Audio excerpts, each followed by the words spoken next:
Ladies and gentlemen, welcome back.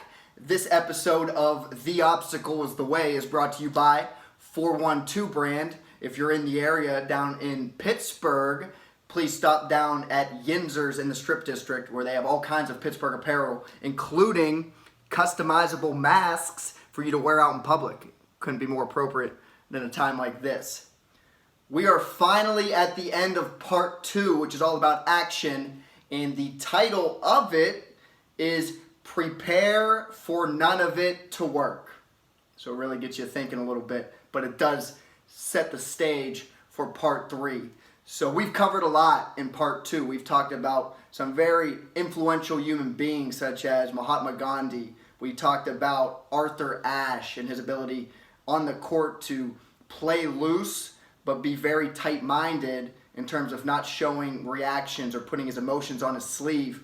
We talked about Nick Saban and how he teaches the process and how important it is to take every single day as a fourth and goal mentality and just being the best you can at that. And we also talked about a guy by the name of Andrew Johnson before he became a president of the United States of America, and where he was a tailor, and how every single thing he did mattered, right? He wanted to be the best at every single thing. Every suit, every article of clothing that he got his hands on, he made sure it was a direct reflection of him.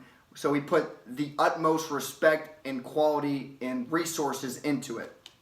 So with all of that still being said, we need to be able to prepare ourselves for none of it to work. Because everything we could do could be right and still none of it works. And this will cause a lot of people to seek some type of metaphorical umbrifuge to just hide under. But that can't be what we do. That can't be our reaction. We still, and I've said it 1,000 times, still need to control the controllables. And parts 1 and parts 2 have proven that we can control our perception and also our actions, right? Our perceptions can be managed, and our actions can always be directed. We can always think clearly, and we can always react appropriately. That's our perception, thinking clearly, and react appropriately is our action. And we can always control those two and act appropriately. The one thing we can't is the world around us. So that's something that we need to learn to let go and control what we can control. Because we're going to be able to perceive well, we're going to be able to act right, but just sometimes the case may be where we fail anyways. And that sucks. But at the same time, that's life. And when something like this does come up, when a path like this is blocked, it doesn't mean the journey's over.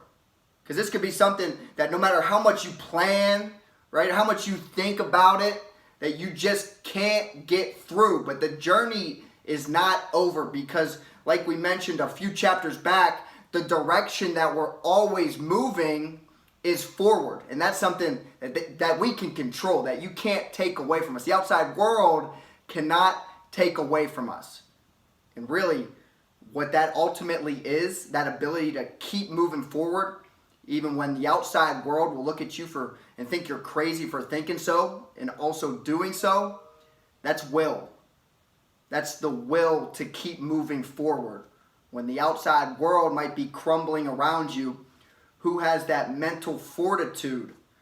Who has that will to continue to move forward and find that new path, right? Find that new path, which also might lead to finding a new part of us. We'll get right into part 3 tomorrow when we pick up. Again, 412 brand. Check it out. See you guys.